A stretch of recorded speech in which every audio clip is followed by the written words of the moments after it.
Thank you, Dr. Naga Siddharth, for being with us here today. My pleasure. Thanks for having me here.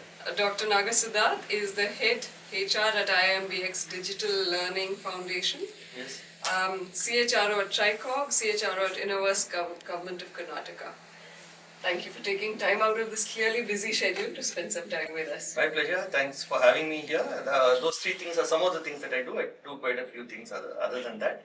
But then, yeah, it's exciting. So life is short. You got to do more. Naga Siddharth has been at the forefront of building talent for India's fastest growing health tech sector. His work, however, blends digital innovation, workforce well-being, organizational resilience, and more. There are themes central to Karnataka's expanding ed-tech sector, startup ecosystem, and I don't even know where to start for you. So, but to begin with, let's talk about your startup ecosystem. What makes building talent in startups uniquely challenging and rewarding at the same time? I've been doing this for 15 years, and one very good thing is that even the beard grows white. Right, so so definitely a lot of challenge there.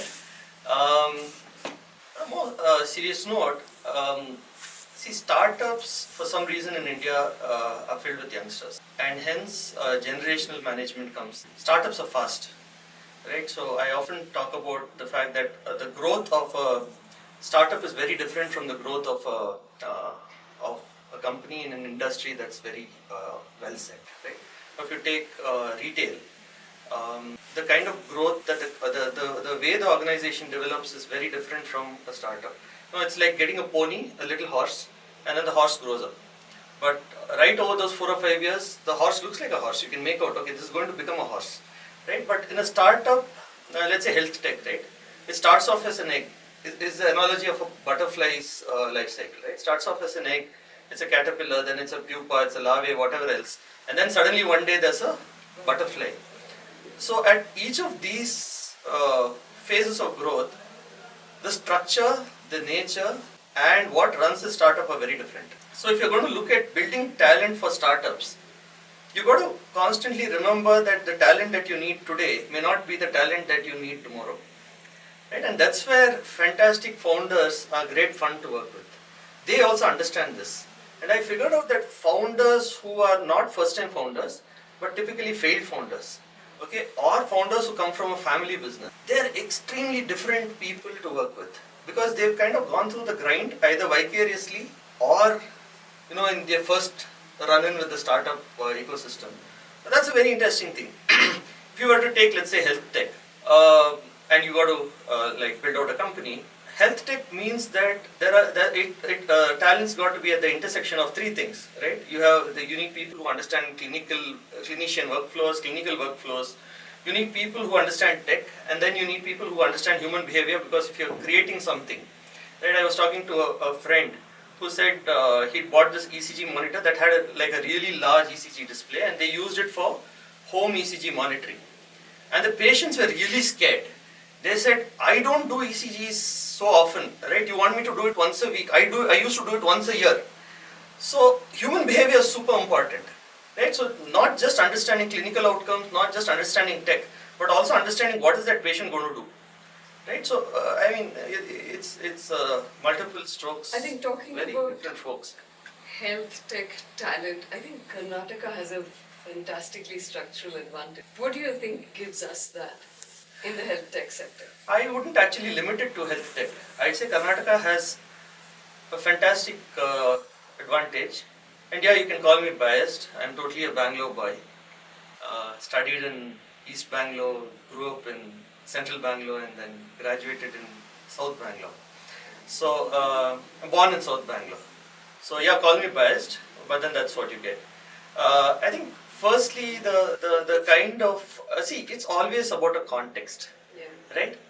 If I were to hire 2 freshers, okay, or even if I go to a college and if I were to hire freshers, I can very easily make out if the kid's father is a CFO or the kid's father is a software techie.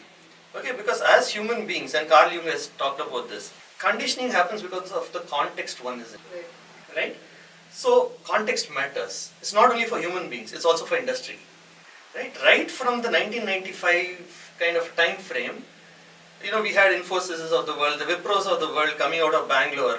And so the ecosystem and the nature of conversations, the nature of education, everything has grown up in a certain way, right? I'm not sure how many others can do it.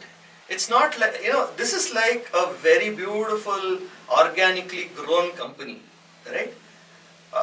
There is glue, there are connections that have happened in the ecosystem, and it's a very human thing, right? You can always like open let's say a 5,000 acre smart city somewhere and pour money into it and do everything else, but then you're going to miss the fact that humans create this magic.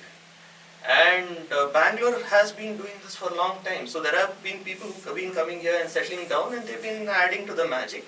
Then there have been localites who've seen that, and I would say probably till around 15 years ago, nobody was interested to write a IIT JEE entrance exam. Because people would grow here, they would go to PES, RV, BMS, MSRIT, and then they would get an IT job and settle down, right?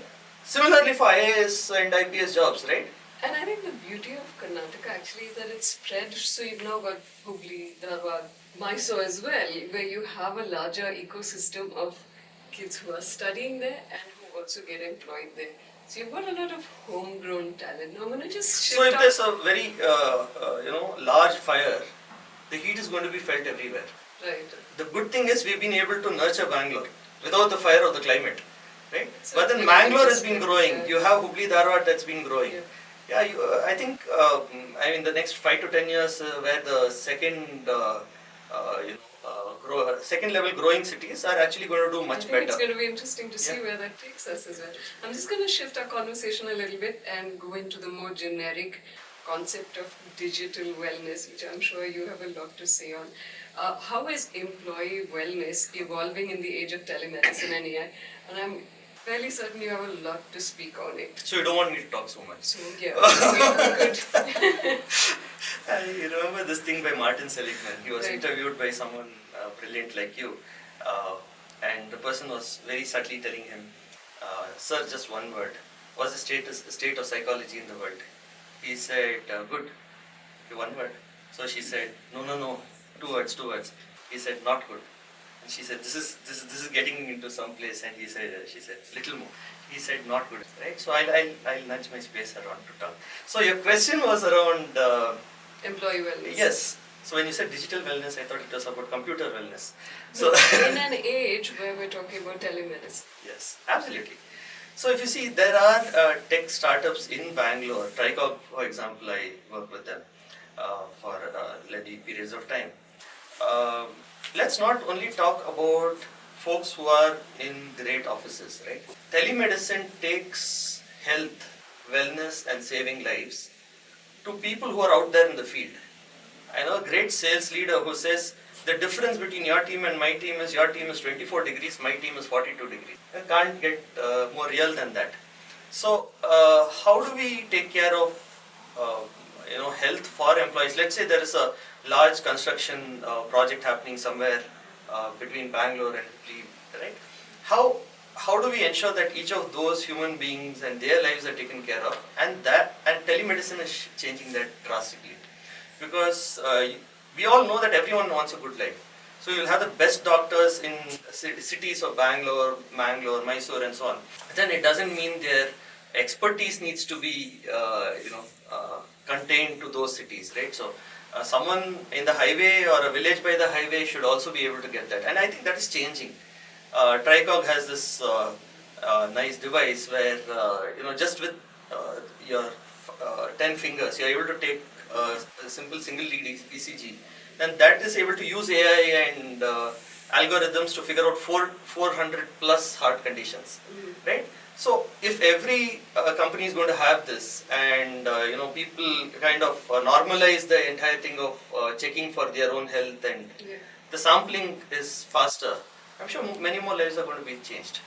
So it's not only about employees, it is also about the general population. And I think one thing which would need to change, especially in India, accessibility. So wherever there is mobile phone and Instagram these days, you have telemedicine there, right? It is only a question of, I think, the penetration, the intent of that local governance body that can set up these centers, and then, I mean, we don't even need large setups these days, right?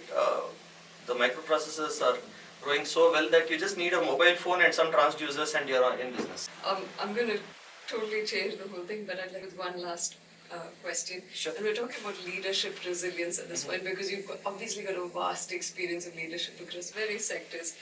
What practices do you think help teams stay resilient, especially when you have these high pressure sectors? So let's first go to understand what is leadership.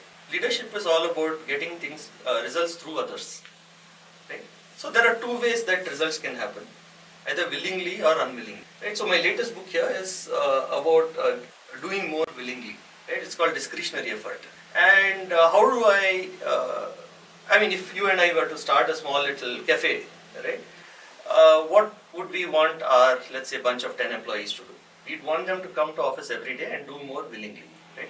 And that's at the heart of performance in every company. So if we need to have leadership to create this context, right? It's again about the context. It's largely about